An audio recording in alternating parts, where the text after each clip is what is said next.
ഈ പടം sensor ചെയ്തുകൊണ്ടിരുന്നപ്പോൾ board അംഗങ്ങൾ ഉറങ്ങിപ്പോയെന്നാണ് എനിക്ക് തോന്നുന്നത്. അങ്ങനെ വലിയ കട്ടൊന്നും കൊടുത്തിട്ടില്ല.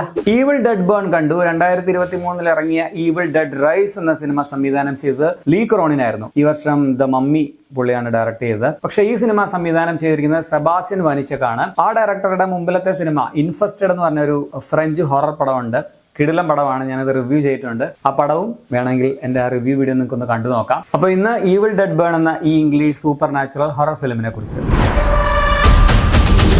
ഒരു ദുരന്തത്തിന് ശേഷം ഭർത്താവിന്റെ വീട്ടിലെത്തുന്ന ആലീസിന് സംഭവിക്കുന്ന കാര്യങ്ങളാണ് ഈ പടം പറയുന്നത്. ആദ്യം തന്നെ പറയാം, മറ്റ് ഈവിൾ ഡെഡ് പടങ്ങളൊന്നും കണ്ടിട്ടില്ലെങ്കിലും നിങ്ങൾക്ക് ഈ സിനിമ ഒരു ഫ്രഷ് ഫിലിം ആയിട്ട് വേണമെങ്കിലും ആസ്വദിക്കാൻ പറ്റും. പക്ഷേ അറ്റ്ലീസ്റ്റ് ഈവിൾ ഡെഡ് റൈസ് 2023 ഇറങ്ങിയ ആ പടം എങ്കിലും കണ്ടവർക്ക് കുറച്ചുകൂടി കാര്യങ്ങളൊക്കെ മനസ്സിലാക്കാൻ പറ്റും. ഇപ്പോൾ ഈ പടത്തിന്റെ തുടക്കത്തിൽ തന്നെ പുഴയോരത്തുള്ള ഒരു കക്ഷിയുണ്ട്, അതുപോലെ എൻ ക്രെഡിറ്റ്സിൽ ഒരാളുണ്ട്. ഇവരൊക്കെ ആരാണെന്ന് മനസ്സിലാക്കാൻ കുറച്ച് ബുദ്ധിമുട്ടുണ്ടാകും. അതൊക്കെ ഈവിൾ ഡെഡ് റൈസിലുള്ള ക്യാരക്ടേഴ്സ് ആണ്. ഇനി പടം എങ്ങനെയുണ്ടെന്ന് ചോദിച്ചാൽ ഒരു നല്ല ഹൊറർ പടമാണ് ഈവിൾ ഡെഡ് ബേൺ. ഫാസ്റ്റ് പേസിൽ പറഞ്ഞു പോകുന്ന, തുടങ്ങി തീരുന്നത് വരെ വയലൻസ് നിറഞ്ഞ ഒരു ഹൊറർ പടമാണ്. പേര് സൂചിപ്പിക്കും പോലെ തന്നെ ഇത്തവണ വെന്തുരുകുന്ന പരുവത്തിലാണ് ഈവിളുകളുടെ വരവ് എന്ന് പറയാം. നല്ല ഇമ്പാക്ട്ഫുൾ ആയിട്ടുള്ള കുറെ കിടിലൻ body horror scenes and jump scare സീക്വൻസുകളൊക്കെ പടത്തിൽ ഉണ്ടായിരുന്നു. അതൊക്കെ അത്യാവശ്യം നല്ല ഇഫക്റ്റീവ് ആയിരുന്നു. വിശ്രമിക്കാൻ ടൈം തരാതെ വയലൻസ് ഇങ്ങനെ പടത്തിൽ വന്നുകൊണ്ടേയിരിക്കുകയാണ്. രക്തരൂക്ഷിതം എന്ന് തന്നെ പറയാം. അതുകൊണ്ട് തന്നെ ഇത് കുറച്ച് ഹേർട്ട് പ്രോബ്ലം ഒക്കെ ഉള്ള ആൾക്കാരാണെങ്കിൽ അവരും, അല്ലെങ്കിൽ മനക്കെട്ടി ഇല്ലാത്തവരൊന്നും ഈ പടം കാണാൻ പോകരുത്. കുട്ടികളെ ഒരിക്കലും നിങ്ങൾ കാണിക്കുകയും ചെയ്യരുത്. പടത്തിന്റെ സ്റ്റാർട്ടിംഗ് സീൻ തന്നെ നൈസ് ആയിരുന്നു. അതും ഞാനാണെങ്കിൽ മുതുമഴയത്ത്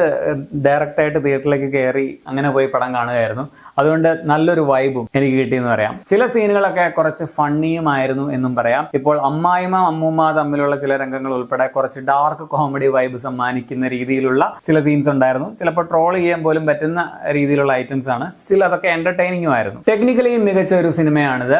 എന്നാൽ കുറച്ച് ഹൊറർ ക്ലീഷേസ് ഒക്കെ ഈ പടത്തിലും ഉണ്ട് താനും. അതുകൊണ്ട് ഞാൻ ഈ പടം ദ ബെസ്റ്റ് ഹൊറർ അല്ലെങ്കിൽ കിക്കിഡിലൻ പീക്ക് ഐറ്റം എന്നൊന്നും ഞാൻ പറയില്ല. ഇനി പെർഫോമൻസ് പറഞ്ഞാൽ പെർഫോമൻസിന് സ്കോപ്പ് അങ്ങനെ ഒന്നും എടുത്തു പറയാനൊന്നും ഈ പടത്തിൽ ഇല്ല. പേടിക്കുക, പേടിപ്പിക്കുക, ഓടുക, ഫൈറ്റ് ചെയ്യുക, ക്രൂരമായി ആക്രമിക്കുക, കൊല്ലുക, ചാവുക, ജീവിക്കുക, ഇതൊക്കെയാണ് ഇതിലെ പെർഫോമൻസ് ആയിട്ടുള്ളത്. നായിക ആലീസ് ആയിട്ട് വന്ന സുഹൈല യാക്കൂബ്, അമ്മായിമ്മ സൂസൻ ആയിട്ട് വന്ന ടാൻഡി റൈറ്റ്, എഡ്ഗർ ആയിട്ട് വന്ന ഇറോൾ ഷാൻഡ്, അതുപോലെ ജോസഫ് ആയിട്ട് വന്ന ഹണ്ടർ ദുഹാൻ, ഇവരെല്ലാം ഇൻട്രസ്റ്റിംഗ് ആയിട്ടുള്ള കഥാപാത്രങ്ങളാണ്. എല്ലാവരും നന്നായിട്ട് ചെയ്തിട്ടുണ്ട്. പിന്നെ അമ്മൂമ്മ ക്യാരക്ടർ നല്ല ഫണ്ണി ആയിരുന്നു, അതും എടുത്തു പറയണം. ടെക്നിക്കലിയും മികച്ച ഒരു സിനിമയാണിത്. ക്യാമറ, പ്രത്യേകിച്ച് ഇതിന്റെ ഒരു കളർ ടോൺ ഉണ്ട്, അതെനിക്ക് ഭയങ്കരമായിട്ട് ഇഷ്ടപ്പെട്ടു. ഈ ഡയറക്ടറുടെ തന്നെ ഞാൻ പറഞ്ഞ പുള്ളിയുടെ മുമ്പിലത്തെ ഇൻഫെസ്റ്റഡ് എന്ന് പറഞ്ഞ സിനിമയ്ക്കും ഇതുപോലൊരു കളർ ടോൺ ആയിരുന്നു. അതിനൊരു സ്പെഷ്യൽ മൂഡ്, ഒരു വൈബൊക്കെ ഉണ്ടെന്ന് പറയാം. കിടിലൻ സൗണ്ട് ഡിസൈനും ബാക്ക്ഗ്രൗണ്ട് സ്കോറുമാണ് പടത്തിലുള്ളത്. ഈവിൾ ഡെഡ് റൈസിന്റെ ക്ലൈമാക്സ് വെച്ച് നോക്കുമ്പോൾ ഈ പടത്തിന്റെ ക്ലൈമാക്സ് ആ ലെവലിൽ എത്താനായിട്ട് കുറച്ച് കഷ്ടപ്പെടുന്ന പോലെ എനിക്ക് പേഴ്സണലി ഫീൽ ചെയ്തു. അതിന്റെ അത്രയും ഇഫക്റ്റീവ് ആയിട്ട് എനിക്ക് തോന്നിയില്ല. എങ്കിലും വലിയ കുഴപ്പമില്ലാതെ തന്നെ ഇത് മാനേജ് ചെയ്തുകൊണ്ട് നിർത്തിയിട്ടുണ്ട് സംവിധായകൻ. പിന്നെ ഇതിലും കുറച്ച് സ്ഥിരം ഹൊറർ പടങ്ങളിലെ ക്ലീഷകളൊക്കെ ഉണ്ട്. ഈ പറയുന്നത് നിങ്ങൾക്ക് വേണമെങ്കിൽ സ്കിപ്പ് ചെയ്യാം, കാരണം ചെറിയൊരു സ്പോയിലർ ആയിട്ട് നിങ്ങൾക്ക് തോന്നാം. പക്ഷേ സ്പോയിലർ അല്ല, കാരണം അത് ക്ലീഷേ കാര്യങ്ങളാണ് ഞാൻ ഈ പറയുന്നത്. എങ്ങനെയൊക്കെയാണെങ്കിലും പ്രേതങ്ങൾക്ക് സൗകര്യപ്രദമായ രീതിയിൽ കഥാപാത്രങ്ങൾ കാണിക്കുന്ന കുറച്ച് മണ്ടത്തരങ്ങൾ ഇതിലും ഉണ്ട്. ഇപ്പോൾ ഇതിലെ അമ്മായിമ്മ ചെയ്യുന്ന ഒരു കാര്യം ആന ക്ലീഷ മണ്ടത്തരമായിട്ടാണ് എനിക്ക് തോന്നുന്നത്. പിന്നെ പടം കൊണ്ട് നിർത്തിയ ഒരു എൻഡ്, ആ ക്ലോസിംഗ് സീൻ ഉണ്ടല്ലോ, അതും കുറച്ചല്ല വളരെ നല്ല ക്ലീഷയായിട്ട് തോന്നി. സാധാരണ സ്ഥിരം ഹൊറർ പടങ്ങളിൽ പണ്ട് മുതലേ കണ്ടുവരുന്ന ഒരു ലാസ്റ്റ് ടിപ്പിക്കൽ ക്ലോസിംഗ് എന്ന് പറയാം. പുതപ്പൊക്കെ ചുറ്റി സിഗരറ്റ് കിട്ടുമ്പോൾ ആ ടൈപ്പ് കണ്ടുമെടുത്ത ആ ഐറ്റം അത് വേണമെങ്കിൽ ഒന്ന് മാറ്റി പിടിക്കാമായിരുന്നു എന്ന് തോന്നി. സോ മൊത്തത്തിൽ നല്ലൊരു ഹൊറർ ത്രില്ലറാണ് ഈവിൾ ഡെഡ് ബേൺ. നല്ല എഫക്റ്റീവ് ആയിട്ട് ഭയം, അതുപോലെ ടെൻഷൻ ഒക്കെ നിറയ്ക്കുന്ന കുറച്ച് സീൻസ് ഒക്കെ ഉള്ളതുകൊണ്ട് ഹൊറർ പ്രേമികൾക്ക് ആഘോഷിക്കാനുള്ളത് ഈ പടത്തിലുണ്ട്. എനിക്ക് വെർത്ത് വാച്ച് ആയിട്ടാണ് തോന്നിയത്. നല്ല സൗണ്ട് ആൻഡ് പിക്ചർ ക്വാളിറ്റി ഉള്ള ഏതെങ്കിലും തിയേറ്ററിൽ കാണുക. പിന്നെ പടം കഴിഞ്ഞാൽ ഉടനെ എണീറ്റ് പോകരുത്. മിഡ് ക്രെഡിറ്റ് സീനും പോസ്റ്റ് ക്രെഡിറ്റ് സീനും പടത്തിലുണ്ട്. പടം നിങ്ങൾക്ക് തിയേറ്ററിൽ കാണാം. ഞാൻ കണ്ടത് ഏറ്റുമാനൂർ UGM-ലാണ്.